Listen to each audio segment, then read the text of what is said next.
Ouch. Let me get the light out of there again. Alright, so this video is entitled Respectfully Disagreeing with an Isshinryu Grandmaster.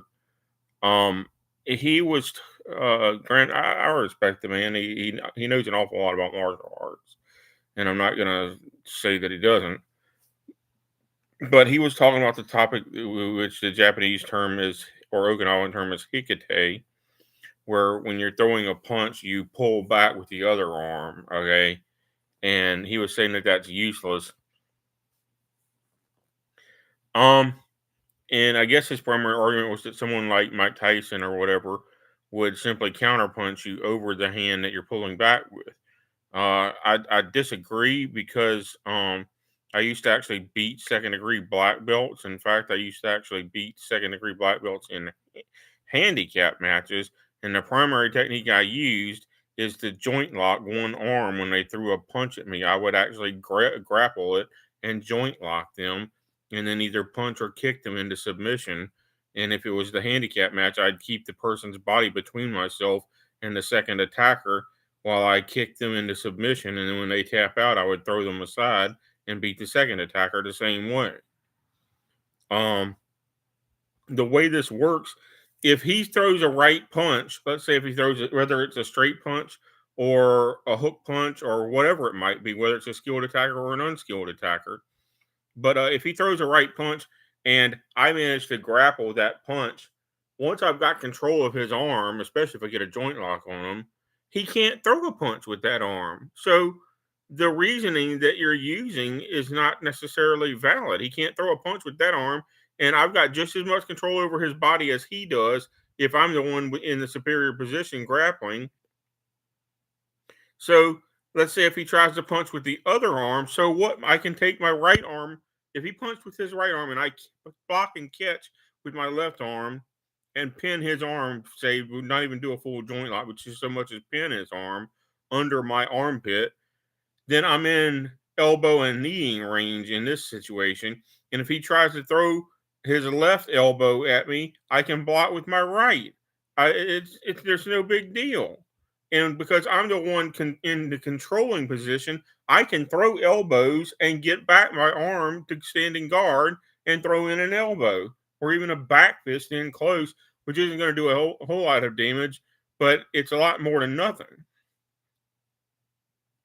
But I have to respectfully disagree with you, Grandmaster Michael Calandra, because I won fights against black belts who would themselves smoke, untrained fighters in a street fight.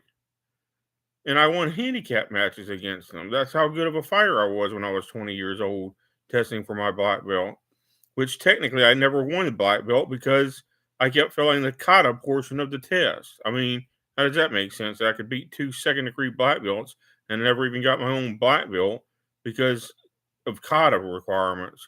It's like I don't have a perfect memory, so I can't do 100 move sequences over and over again repetitively, at least not very easily. It took me a year per belt to rank up, starting from first degree brown belt, primarily because of my difficulty in memorizing the last couple katas.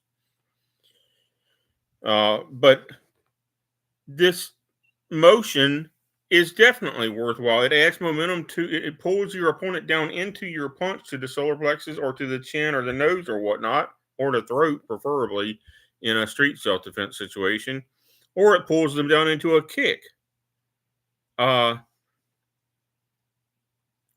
of fact, it got to the point where, I couldn't even spar the other brown and black belts in Sensei's dojo under normal rule situations. He had to tell me to pull all my punches and kicks by 50% because the 75% rule wasn't working because I kickboxed 5 hours a week and studied in the gym 10 hours a week on top of that in traditional karate and Japanese jiu-jitsu. And so Sensei had to start telling me to pull my stuff by 50% so I wouldn't, quote, hurt somebody. And I was like, that was 50%, but okay, I get your point. But so then what he started doing is he would start giving the other brown and black belts weapons such as a screamer sticks or Okinawan bows to attack me.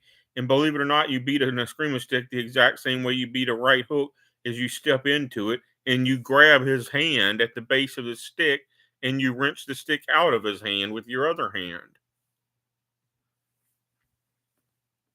So it became a very practiced thing that I beat people with this maneuver that you're sitting there calling is useless, which makes me wonder how long it's been since the last time you sparred somebody, instead of just being an instructor to people.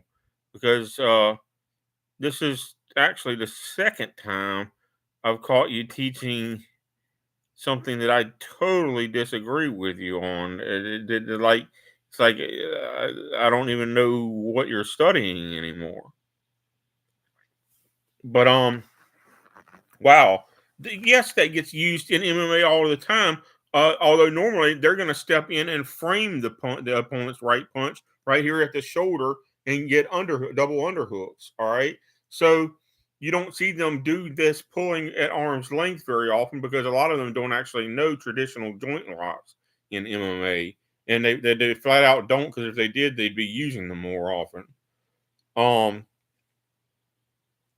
but they tend to shoot in and get double underhooks right away if they have grappling experience. So you don't see that in a lot in MMA because it doesn't become relevant very often. But if believe me, if I fought most of them, I would fight that way. I would actually use the Hikite that you're saying is useless, because I'm not the only person saying this. They got street fighters that were in prison that used to have to fight for their lives that'll tell you that some sort of arm drag or arm bar is the number one way to beat somebody in a fight. Um, because once you get your opponent off balance and you're still keeping your balance, you can do whatever you want to with them. So I question what your purpose of making that video was about. It just doesn't even make any sense.